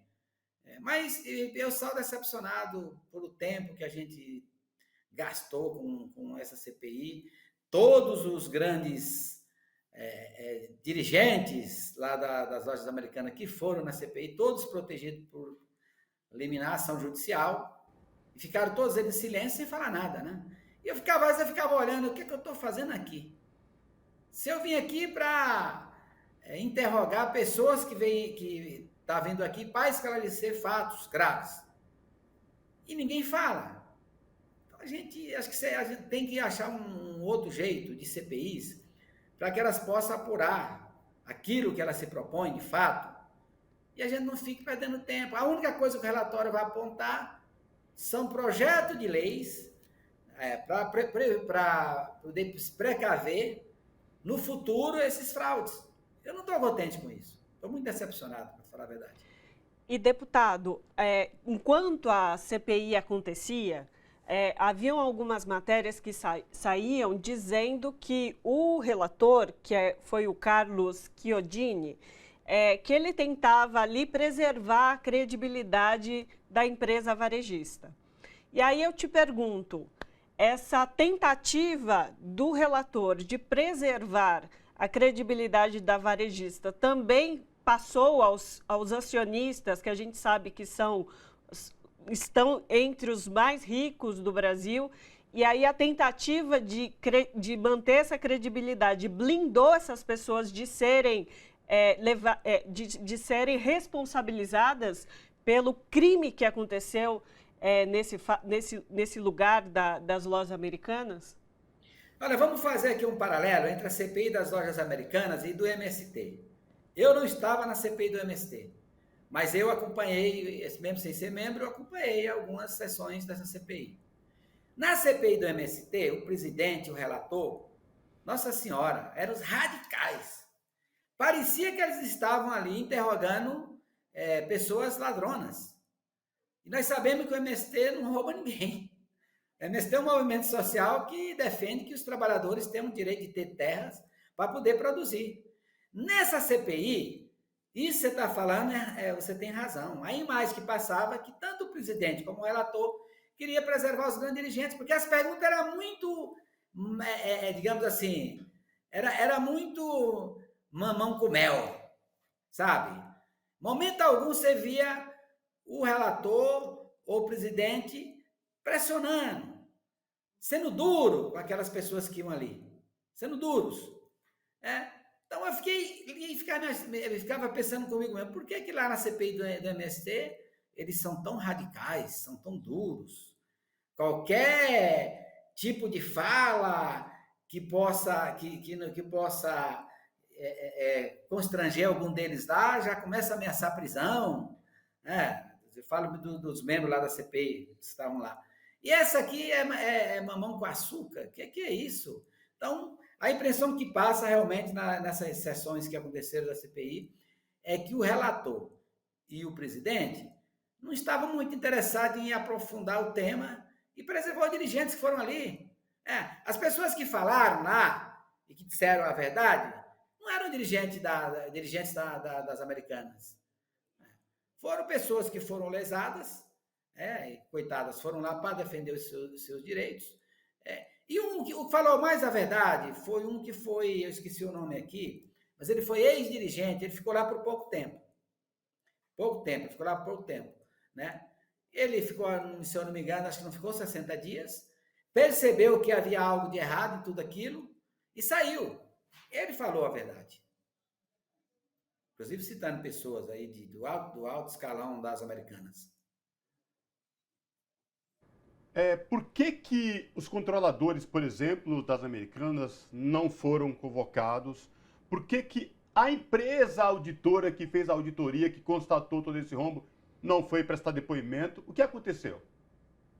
Então, é nessa linha de uma clara intenção, no meu modo de ver, também de preservar essa turma. Para você ter ideia, eu fui procurado por um advogado lá do Paraná. E ele queria ir na CPI, porque ele começou a apontar alguns fatos de uma ligação entre esse problema, esse caso aí das americanas, com a privatização da Eletrobras, que poderia trazer fatos novos. Era muito importante ele ter ido, porque a gente poderia, inclusive, ver o que aconteceu na privatização da Eletrobras.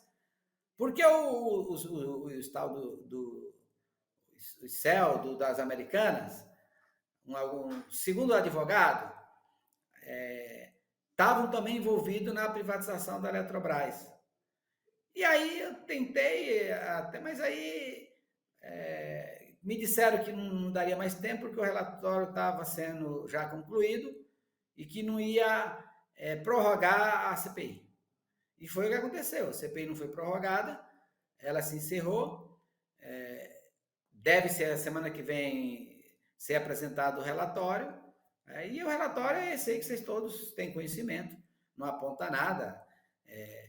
Hoje já começou a aparecer depoimentos aí que estão sendo prestados na justiça e que está aparecendo um pouco da verdade. Espero que apareça a verdade para valer e que essas pessoas que lesaram tanta gente sejam punidos. A gente não aguenta impunidade, porque aqui nesse país é assim, fica impunes todos aqueles que têm dinheiro e a justiça é só para os pobres. E, deputado, o senhor mencionou o relatório alternativo que o senhor, juntamente com parlamentares do PSOL, acho que é o Melchione e o Tarcísio, né, que estão nessa comissão, estão desenvolvendo como um relatório alternativo ao relatório de Carlos Chiodini. Aí eu lhe pergunto, existe um procedimento legal para que esse relatório alternativo se torne o relatório oficial da comissão e como que os senhores estão mobilizando para isso? É que os dois relatórios deverão ser votados na comissão. Entende relatório paralelo? A comissão precisa apreciar qual deles é aprovado. É muito difícil a gente aprovar esse relatório paralelo, porque tanto o relator oficial da comissão como o presidente da comissão, eles têm na base deles ali uma maioria, que certamente eles vão... A hora que aparecer o relatório paralelo, os dois, talvez a gente apresente o nosso junto com o PSOL, a gente apresente um único relatório junto com o PSOL. Então, ele vai trabalhar para que o relator aprove o dele, e o nosso dificilmente será aprovado. Mas, mesmo que não seja aprovado, a gente marca a posição e mostra que a gente não concordou com aquilo que está sendo aprovado.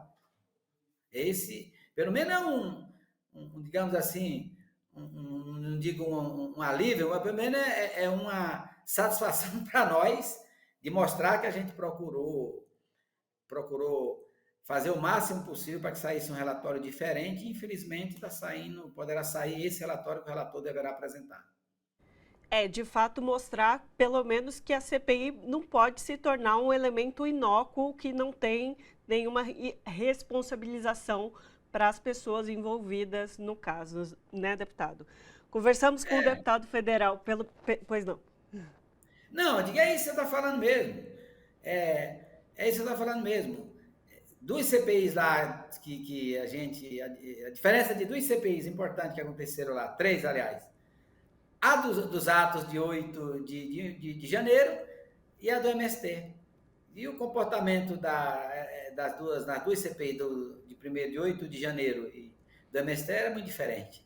Era muito diferente. Por parte dos membros aí, somente a turma daí da direita, os deputados aí da direita, que tanto quiseram essas CPIs, né? E tentarem, dos atos de 8 de janeiro, querendo jogar a culpa no governo, que o governo foi quem planejou o ato, ou seja, a vítima agora passa a ser a culpada, né? Qual a diferença? Nas americanas, toda essa proteção aí, com as perguntinhas, se você tivesse ido em alguma das sessões da CPI, e quando vocês tivessem acompanhado as perguntas do relator, vocês iam ver que ali era uma CPI muito dirigida para terminar em pizza, entendeu? E a impressão que passa no final dela é que ela está terminando em pizza. É isso, então. Conversamos com o deputado federal pelo PT de São Paulo, Alfredo Alves Cavalcante, mais conhecido como deputado Alfredinho. Deputado, muitíssimo obrigada pela sua participação conosco aqui hoje. A gente segue acompanhando até o final dessa CPI para ver realmente a finalização total dela. Muito obrigado e foi um prazer aqui participar com vocês que fazem aí uma imprensa diferenciada, né? A gente sempre que quando conversa com vocês, a gente sai muito contente, porque a gente sabe que aqui a imprensa, o jornalismo é diferenciado. Abraço, deputado. Abraço. Obrigado, tchau.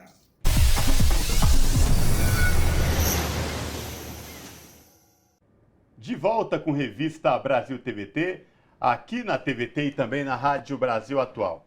A Polícia Federal quebrou o sigilo telefônico do general da reserva Braga Neto, que foi ministro-chefe da Casa Civil no governo de Jair Bolsonaro.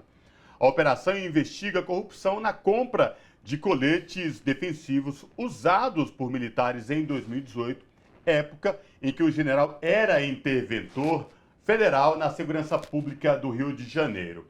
O militar foi nomeado pelo então presidente, à época, Michel Temer. Sobre essa questão e todo esse imbróglio que envolve general Braga Neto, o Revista Brasil TVT conversa agora com Gabriela Araújo, que é advogada, professora de Direito Constitucional na PUC São Paulo e coordenadora do grupo Prerrogativas. Professora Gabriela Araújo, tudo bem? Prazer te receber no Revista Brasil TVT. Seja bem-vinda. Muito obrigada, prazer é meu de estar aqui com vocês mais uma vez e fico sempre à disposição para o debate. Pois é, professora, essa semana aí que passou, Polícia Federal quebra sigilo telefônico de Braga Neto. O Walter Braga Neto, que é general, foi chefe da Casa Civil de governo Jair Bolsonaro. Tudo que envolve questões de corrupção no governo Bolsonaro e sempre a cada semana a gente traz notícia aí de pessoas envolvidas. Nesse caso agora, a quebra de sigilo telefônico de Braga Neto, que foi chefe da Casa Civil, mas por uma operação dele, então, interventor no Rio de Janeiro e outros assuntos que envolvem toda a família Bolsonaro. Queria te ouvir essas repercussões que vem acontecendo, tudo trazendo à tona quando envolve o nome do ex-presidente Bolsonaro numa teia de corrupção, professora. Pois é, eu nem sei por onde começar, né? Porque, assim, primeiro a gente tem que deixar claro, né, que o general Braga Neto tem direito à defesa, as investigações estão em curso. Eu, como coordenadora do Grupo Prerrogativas, a gente é muito garantista, né? Então a gente defende o direito de defesa. Eu vou fazer aqui comentários muito especulativos, né? A gente vê aí que o que o general Braga Neto alega, né? Há denúncias de que teriam sido comprados coletes antibala, né, que fala, balísticos, eu acho que é o termo, com sobrepreço e com dispensa de licitação.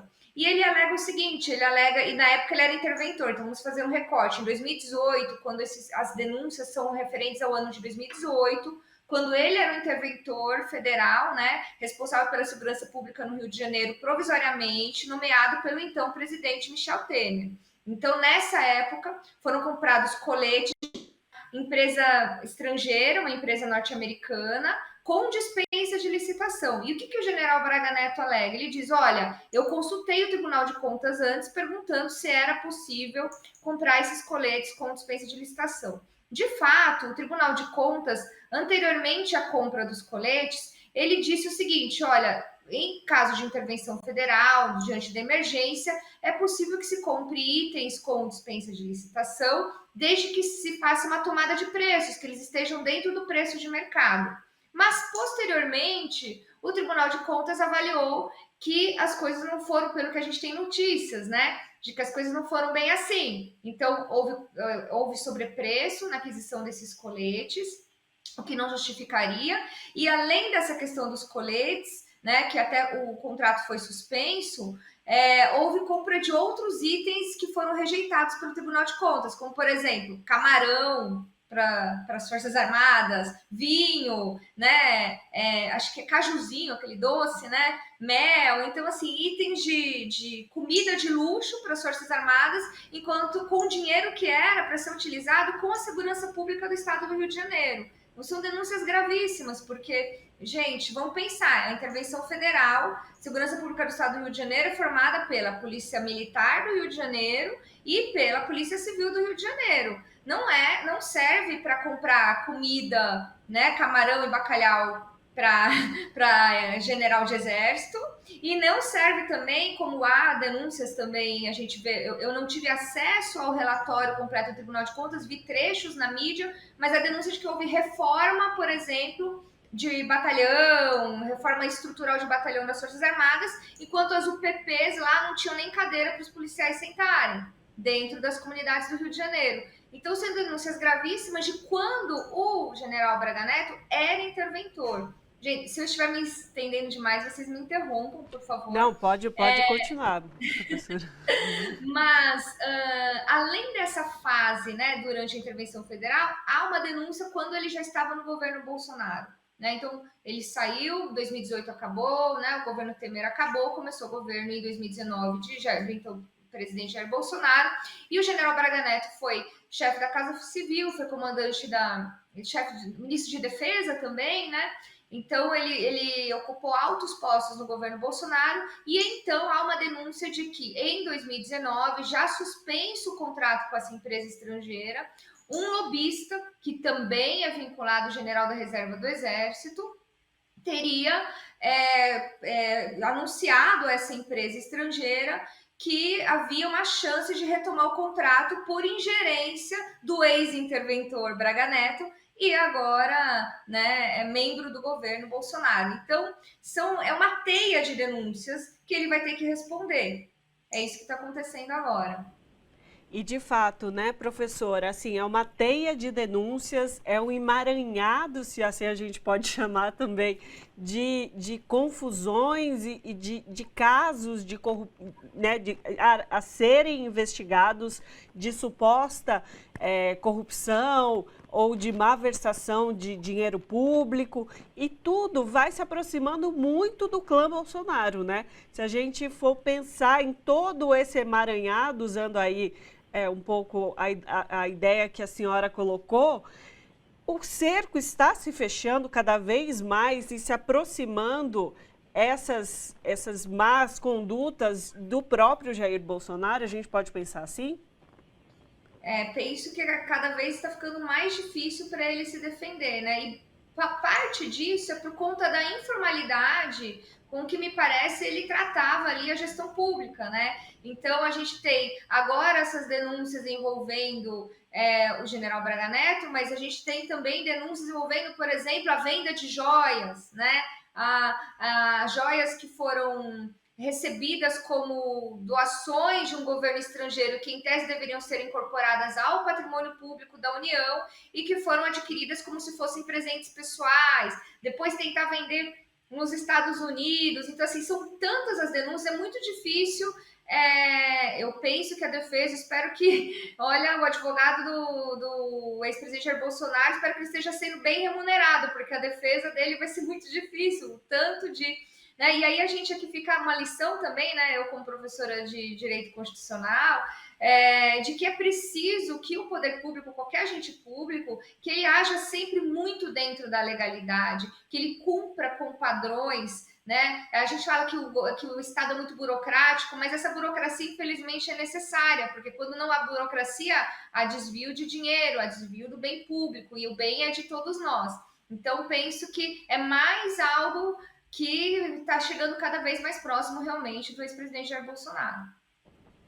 E esse caso envolvendo, no caso especificamente do general Walter Braga Neto, que foi ministro-chefe da Casa Civil de Bolsonaro, e lá, nesse caso envolvendo quando foi interventor no Rio de Janeiro, né, se soma-se a tudo isso e joga luz a outra questão, né, o quanto Jair Bolsonaro partidarizou as Forças Armadas e trouxe para tudo isso, né? Porque antes as Forças Armadas tinham um papel de destaque perante a sociedade, era bem vista, e agora essas rusgas, né, envolvendo esses militares no entorno de Bolsonaro também vem arranhando muito a imagem das Forças Armadas. Eu queria sua avaliação também sobre essa questão, professora. Sim, com certeza. Penso que agora a gente até reaviveu o debate, existem alguns projetos de lei em discussão, anteprojetos de lei, para que se deixe as pessoas que são membros das Forças Armadas dentro das Forças Armadas, né? Porque acaba sendo muito poder, né? A gente já passou por um período triste há pouco tempo, né? Passamos por 21 anos de ditadura, né? Faz pouquíssimo tempo, pouco mais de 30 anos que a ditadura acabou no Brasil.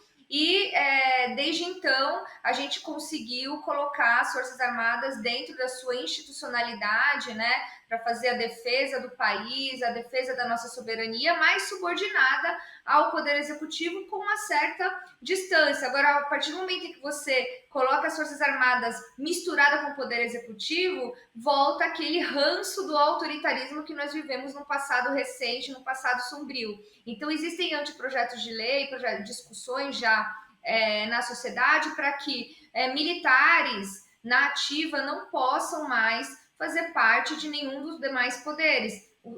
As Forças Armadas têm uma função muito importante, mas que fique ali, fazendo o seu papel. Se você quiser fazer parte, né, quer ser candidato ao Poder Executivo, quer ser vereador, quer ser deputado, quer ser ministro, então faça como fez, por exemplo, né, vamos lembrar também do governo Bolsonaro, o ex-ministro da Justiça dele, que era juiz, que era o Sérgio Moro, teve que se exonerar, né, como juiz, não podia ser juiz e ser ministro. Se exonerou como juiz e foi virar ministro da Justiça. Então, se um general quiser ser ministro da Defesa, se quiser ser interventor, quiser ser o que quer que seja, vai ter que se afastar, vai ter que se aposentar, vai ter que sair das Forças Armadas para então assumir esse poder. Porque não dá, gente, concentração de poder acaba acontecendo o que a gente está vendo agora. Tantos membros, né, das Forças Armadas que fizeram parte do governo Bolsonaro e agora tendo que se explicar. E não é isso que é o Exército Brasileiro. O Exército Brasileiro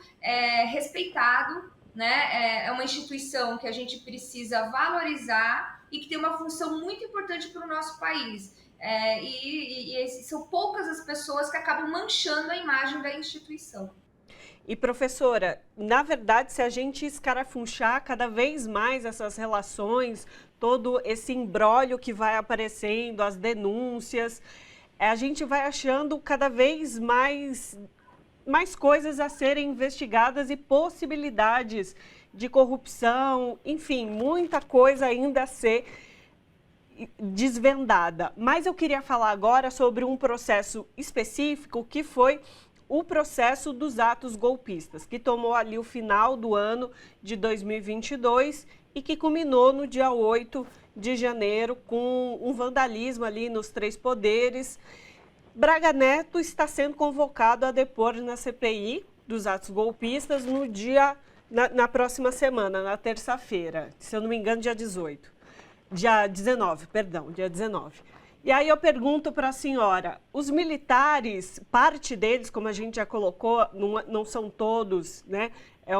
Digamos que tem uma fração que se envolveu aí com o governo Bolsonaro e não só, né, com outros meandros, estão se mostrando cada vez mais ligados a esses atos golpistas também, porque por muito tempo, mesmo com os acampamentos em frente a quartéis, parte dessas pessoas do Exército, das Forças Armadas, diziam que não tinham relação com o que estava acontecendo ali.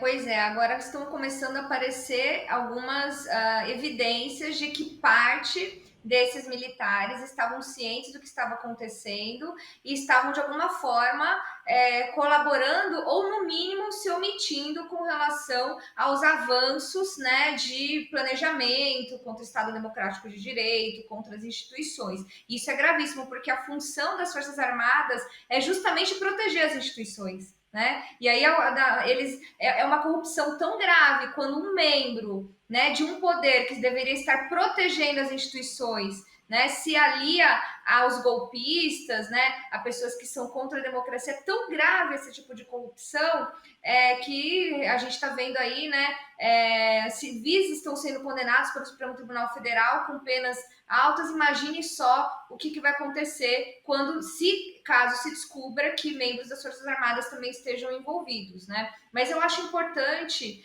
aproveitando aqui a oportunidade da audiência desse programa, para dizer por que a gente está vivendo isso, né? Por que a gente vê ainda as pessoas pedindo novamente intervenção militar, jovens que nem sabem o que foi a ditadura no Brasil, nem sabem quantas pessoas perderam a vida, nem sabem o que foi violação de liberdade de expressão, e agora ali acampando na porta do Exército. Por que isso acontece? Porque o Brasil tem uma falha muito grande com relação à justiça de transição.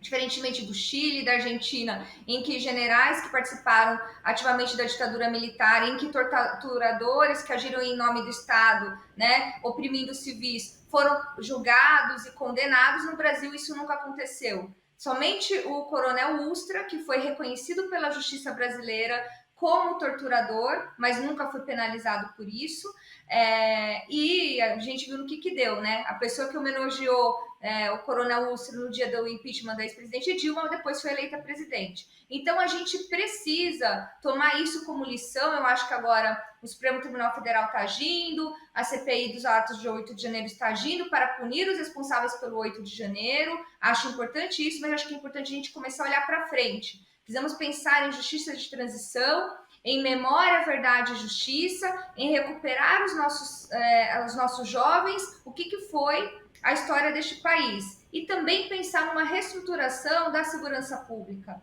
Não dá para a gente continuar com polícia militarizada, né? Isso é um ranço da época da ditadura, né? A polícia não pode ver os civis como inimigos, porque essa é a lógica, né? O militar, as Forças Armadas, e corretamente, ele é treinado para combater o inimigo, porque ele vai proteger o Brasil. Se houver uma invasão, ele tem que, né?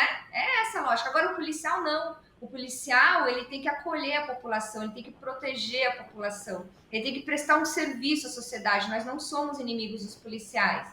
Então, isso vai ajudar tanto os policiais como os civis. Então, a gente precisa começar. O Brasil, todos os governos, direita e esquerda, não importa, nenhum deles levou a segurança pública a sério até hoje. Em como reestruturar a segurança pública após o período de ditadura militar. Então, temos duas frentes. Uma é pensar em reestruturar a segurança pública e a outra é recuperar a memória, a verdade e a justiça. E um dos pontos, me desculpa, eu estou militando aqui, né, mas é porque eu sou uma estudiosa e defensora da memória e direitos humanos.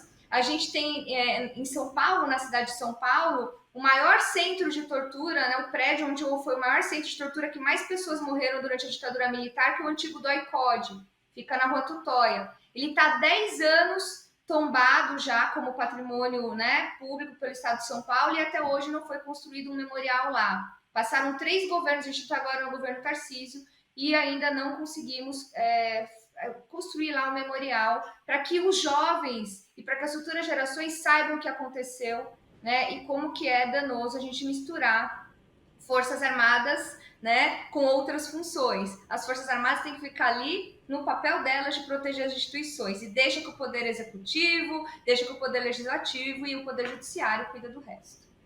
Mas só para a gente mencionar e dizerem que não falamos das flores, professora, vamos falar da existência do Memorial da Resistência, ali na região da Estação da Luz, que tem este papel que a senhora colocou tão importante, de fazer memória desses 21 anos, esses 21 anos de ditadura militar, civil militar, muitos colocam, que passamos aqui no Brasil, e lá as pessoas têm acesso a toda essa história, como a senhora coloca, tão importante da gente nunca esquecer para não repetir.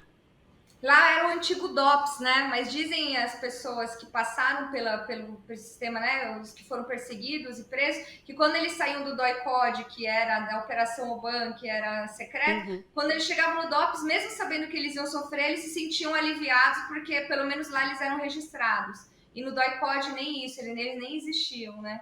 Mas é muita história e pouca gente sabe. Talvez quem esteja nos assistindo agora esteja pensando, nossa, eles estão falando grego. Mas é por isso que a gente tem que falar. Perfeito, a senhora bem colocou. Memória, verdade e justiça é algo que a gente precisa reforçar no nosso dia a dia e na nossa história como brasileiros e brasileiras. Conversamos com Gabriela Araújo, que é advogada, professora de Direito Constitucional na PUC São Paulo e coordenadora do grupo Prerrogativas. Professora, muitíssimo obrigada pela sua participação conosco aqui hoje. Eu que agradeço e contem comigo sempre. Um abraço. Abraço. Abraço. Vamos acompanhar o depoimento do general Gustavo Henrique Dutra de Menezes na Comissão Parlamentar Mista de Investigação, a CPMI, dos atos golpistas de 8 de janeiro. Na ocasião, o deputado federal pelo PT de Minas Gerais, Rogério Correia, fez vários questionamentos sobre os acampamentos na frente dos quartéis militares, pedindo intervenção militar, e lembrou ao general Dutra de Menezes o papel das Forças Armadas de acordo com a Constituição brasileira. Vamos acompanhar. Doutora Elisiane, parabéns, viu? Vossa Excelência fez as perguntas que precisavam de ser feitas para esclarecer. E não se incomode com aqueles que a criticam agora, porque o medo e a birra deles não é com Vossa Excelência, é com o relatório que virá, que será um relatório dos fatos. E se hoje 17 anos de cadeia é o que espera aquele que sentou na mesa do Congresso Nacional e disse que estava lá para dar um golpe, 17 anos de cadeia, imagine quem foram os mandantes e quem por cima articularam o processo de golpe. Então o medo deles é do seu relatório, é do relatório que nós vamos votar aqui no CPMI. Parabéns pelo seu trabalho e não leve em consideração as ofensas que lhes são feitas, porque tem muito de machismo, mas tem também o terror do relatório e dos fatos. Parabéns pelo desenvolvimento de suas ideias no dia de hoje e sempre. General Dutra de Menezes, me diz o seguinte, sinceramente, me responda. Houve toda essa confusão, quebra-quebra, o senhor assistiu. Quebraram o Senado, a Câmara e quebraram o Supremo Tribunal Federal e o Palácio. A culpa foi do G. Dias? Me responda sinceramente. Deputado Rogério Corrêa, bom dia. O GSI tem o plano escudo, juntamente com o CMP, para as instalações presidenciais. Eu não estou perguntando os presidenciais. A culpa de tudo isso, desse movimento, essa quebradeira, o G. Dias é culpado? Eu não tenho como responder. O senhor não tem como, o senhor é culpado?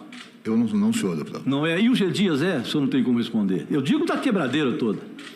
Deputado, eu estaria sendo leviano emitindo juízo de valor numa pergunta dessa. Ué, o senhor tem que saber, se o senhor não é culpado e tinha um exército lá que podia ter evitado, por que o G. Dias é que é o culpado de toda essa quebradeira? Eu pergunto de tudo, o G. Dias era culpado disso tudo que aconteceu? Se o G. Dias tivesse agido, não teria tido isso?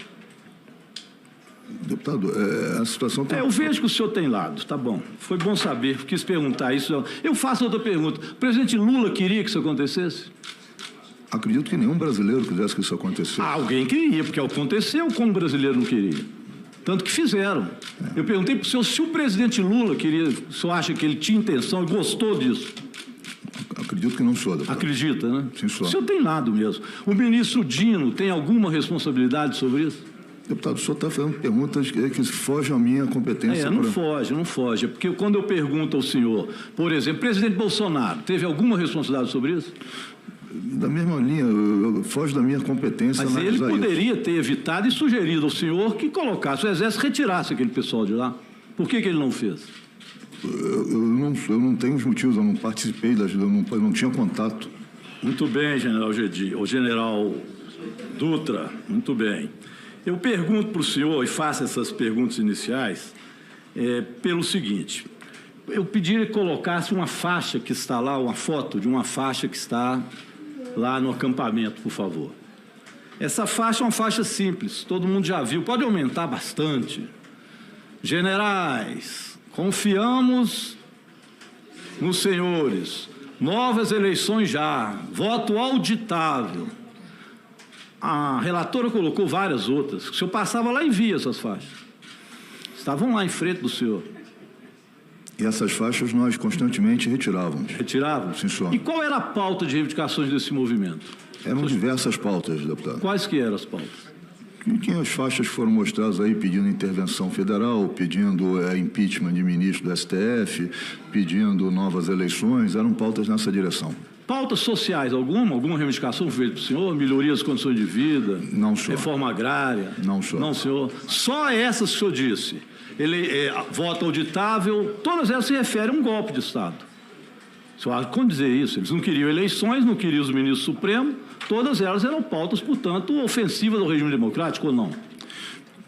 O senhor concorda com essas faixas? Não, com essas reivindicações deles? Não me cabe concordar ou discordar. Cabe, o senhor é um general do Exército. Olha o que cabe ao general do Exército.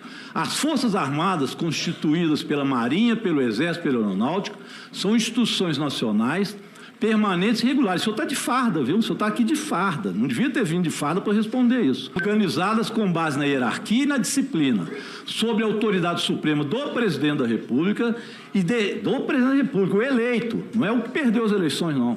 E destinam-se à defesa da pátria, à garantia dos poderes constitucionais. Supremo é um poder constitucional? Sim, senhor. Congresso do Poder Constitucional. Sim, senhor. O que tinha nas faixas? Fora os ministros supremos, fora o presidente Lula, porque as eleições não eram legais, e por iniciativa de qualquer desses, da lei e da ordem. Isso o senhor devia ter levado em consideração. O plano de escudo diz o seguinte, que o senhor fala do plano de escudo, mas não leu ele direito. Ser proativo. Ser proativo, o senhor devia ter sido proativo, impedindo a invasão, depredação e outros ilícitos nas instalações do Palácio do Planalto e seus arredores, durante manifestações na Praça dos Três Poderes. O senhor mesmo disse que as faixas queriam tirar o presidente da República, não queria eleição democrática, etc. O senhor tinha que defender o Palácio. Manifestação nos arredores do Palácio do Planalto, hipótese configurada. Está no plano de escudo, presidente, hipótese configurada. Manifestação nos arredores do Palácio do Planalto, dirigida contra ele e caracterizada por atitude de desrespeito da lei e da ordem pública, ou que pelo número de manifestantes ou pelos meios empregados apresenta capacidade para invadir suas instalações ou depredar o patrimônio público. Estava no plano de escudo, ao qual o senhor poderia ser proativo. Eu peço para colocar uma nova foto agora, que é a foto que o senhor não sabia, disse que não sabia nada que estava acontecendo naquele acampamento, que no meu entender era uma incubadora de golpistas. Não é eu que digo isso, não, é a BIM que diz. O senhor leu o relatório da BIM, o senhor sabe que estava lá uma incubadora de golpistas. E o senhor não agiu, olha lá quem está lá. O senhor sabe quem é esse aí? Esse é o tal do índio, como é que é o nome dele? Sererê. E eu vou dizer para o senhor que olha a pérola que tem aqui no telefone do Jorge Washington. Jorge Washington é aquele que tentou botar uma bomba lá. O Jorge Washington, ele diz o seguinte, pelas apurações da polícia, descobre que o cacique sabia da existência do grupo de Jorge Washington. Isso aqui é da Polícia Federal.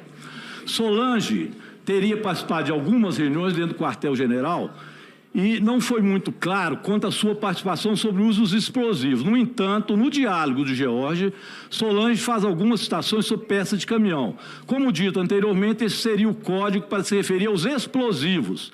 Portanto, a seguir serão expostos alguns trechos que foram de contato de Solange Patriota. E aqui, eu não vou ter tempo de ler tudo, mas nós vamos ver a presença do cacique Sererê, que é esse que está ali, e o cacique Sererê, ele pede o seguinte, Bento diz que está em missão servindo como motorista de índio. Bento é um dos patriotas ou patriotários que estava lá. Em seguida, envia uma imagem que é possível observar o índio Sererê, preso pelo Federal no dia 12. Ele foi preso depois no dia 12. Depreende pela mensagem, ou antes, né?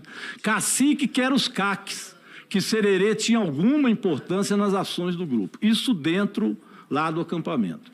Dentro do acampamento, tinha presença, como já foi colocada aqui, além do Jorge Washington, cacique Sererê, um do dia 12, o outro do dia 24, um para colocar bomba no aeroporto, o outro para invadir sede da Polícia Federal, tudo articulado ali dentro deste acampamento.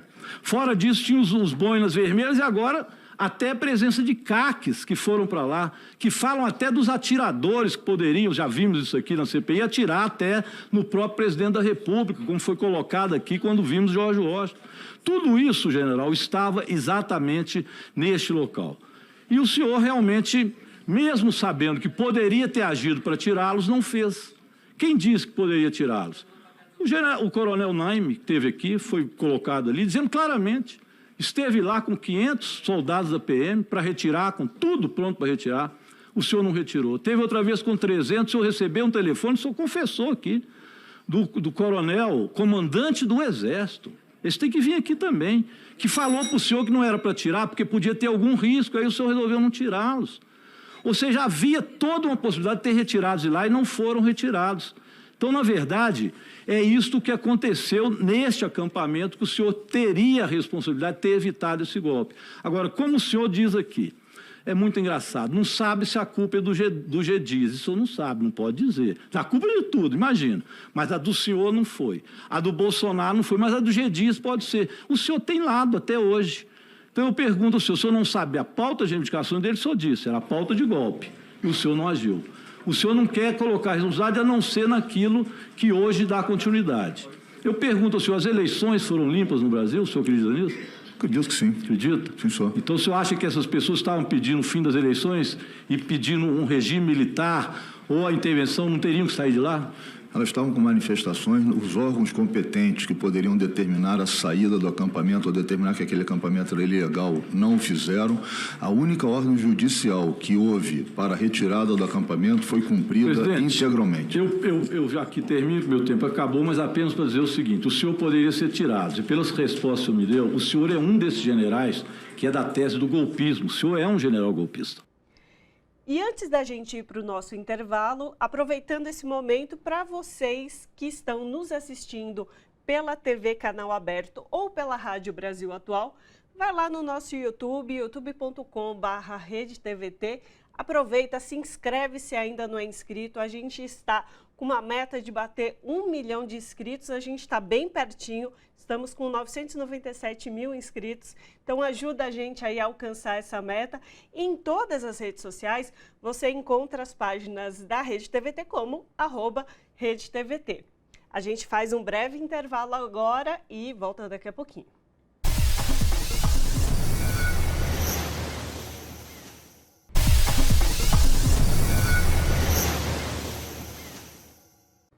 De volta com Revista Brasil TVT, aqui na TVT e também na Rádio Brasil Atual. No nosso momento cultural, vamos falar da 9ª edição da Feira Literária da Zona Sul, a Felizes, que será realizada entre os dias 18 e 23 de setembro nas regiões do Campo Limpo, Jardim São Luís e Capão Redondo. Este ano, o evento tem como tema Arte e Educação, Travessias e Outras Margens. Sobre essa questão, nós conversamos agora com Suzy Soares, que é produtora e curadora da Felizes. Suzy Soares, tudo bem? Prazer te receber aqui no Revista Brasil TVT. Seja bem-vinda.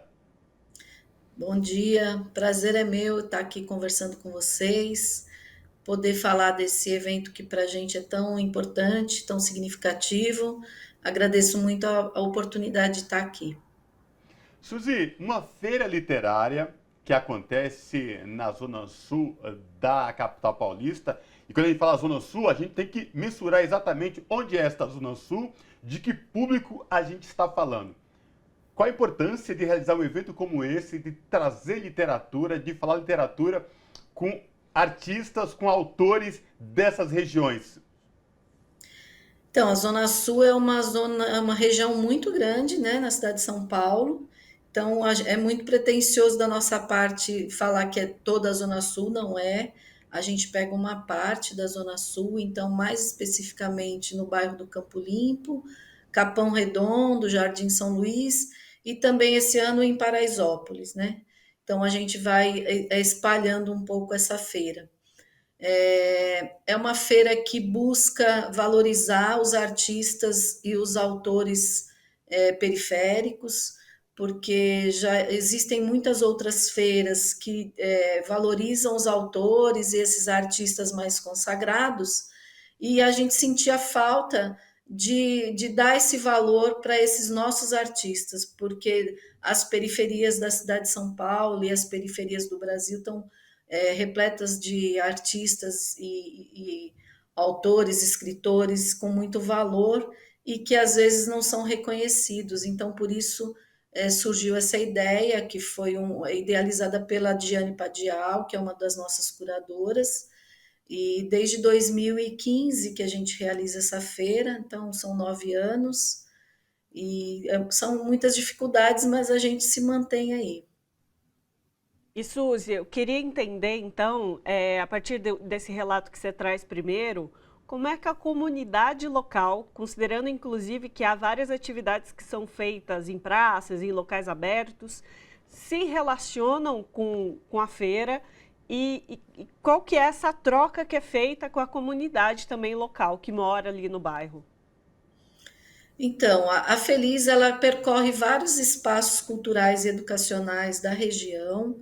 A gente vai para muitas escolas, porque é um trabalho que a gente já desenvolve há muito tempo com o Sarau do Binho também, que a Feliz surge a partir do Sarau do Binho. Então, nós temos uma relação muito boa com professores e estudantes dessa região, todos conhecem o nosso trabalho, temos uma demanda enorme de escolas que querem que a gente faça atividades. E também tem a comunidade local, que já são 9 anos de feira, né? Então as pessoas já sabem do evento, ficam esperando e aguardando por esse evento, porque a gente ocupa a Praça do Campo Limpo, que é uma praça central aqui, e onde são realizados muitos eventos, né? E a Feliz resolveu ocupar justamente essa praça, né? Então é uma praça aberta, os eventos são todos gratuitos que a gente faz da Feliz, todas as atividades são gratuitas.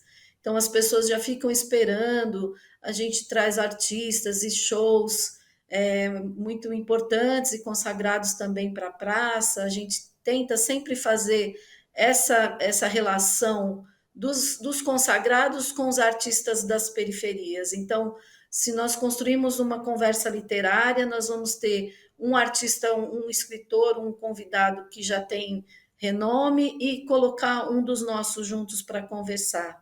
Então, a nossa comunidade já conhece e reconhece o nosso trabalho e fica esperando ansiosa pelo mês de setembro, que é o mês da primavera e da feliz, é o mês de ser feliz. E Suzy, você falou, é um mês de ser feliz. E como que é a relação, você trouxe esse dado de trazer um escritor já consagrado e um escritor da comunidade para fazer essa troca e fazer com que ele se sinta pertencente a esse universo. E a gente sabe, quando a gente fala de literatura, que muitos artistas periféricos, autores periféricos, não têm espaço na grande mídia ou em grandes livrarias ou editoras. Como é que é essa troca e como é que ele se vê fazendo literatura, fazendo e falando da sua comunidade?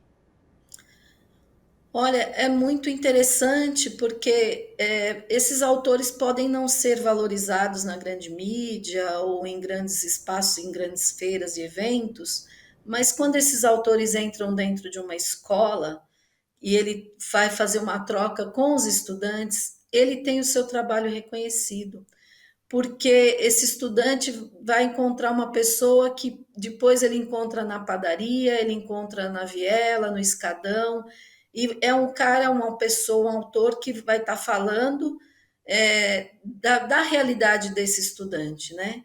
Então, é uma coisa muito palpável. Ele fala, então, o que essa pessoa escreve é literatura e ele está falando sobre o meu bairro, sobre a minha comunidade, sobre o que eu vivo no dia a dia. Então, eu também posso escrever sobre isso. Então, ele possibilita que esse estudante, essa criança, almeje também um dia ser um escritor. Né? Isso tem acontecido com frequência. Né? Então, é muito importante. Então, a gente coloca esse autor que não tem esse reconhecimento em outros lugares, junto, por exemplo, com Mia Couto, com Conceição Evaristo, que já estiveram presentes na nossa feira, Milton Ratum, Marcelino Freire, dentre tantos outros. E aí esse autor também se sente valorizado. Ele fala, eu estou aqui, imagina, eu estou debatendo junto com Milton Ratum, Marcelino Freire, né? O meu trabalho também tem muita importância. E eu queria agora te perguntar sobre as diversas linguagens que interagem dentro da feira e tudo mais, porque não é só sobre literatura, né? Há também uma valorização da música com shows, do teatro. Então, eu queria que você falasse um pouco também dessa múltipla visão de diversas linguagens que vocês têm. Então, nós temos aqui na Zona Sul um ambiente muito rico em arte, cultura, né, educação. Então, a gente sempre acha que essas coisas devem caminhar juntas, né? Então, a literatura, a educação, a música, o teatro, o circo, o grafite, enfim, todas as linguagens artísticas, né? Então, a gente resolveu compor essa feira para além da literatura, né? Trazer esses artistas, né, de outras linguagens, porque no dia do encerramento da feira, por exemplo, na Praça do Campo Limpo, tem atividades o dia inteiro, sabe, para crianças, para idosos, para adolescentes, tem conversas, tem shows, tem uma exposição de livros, né? Tem cerca de 60 autores e editoras independentes que vão estar vendendo na feira. Uma coisa muito importante que eu acho que eu tenho que dizer é sobre a nossa moeda literária, que é uma moeda que nós criamos para possibilitar que os estudantes que vão para a feira possam comprar livros. Então, nós conseguimos um apoio da Fundação Tid Setúbal, a princípio, e depois estamos com uma campanha, uma vaquinha virtual para arrecadar fundos também para a moeda literária.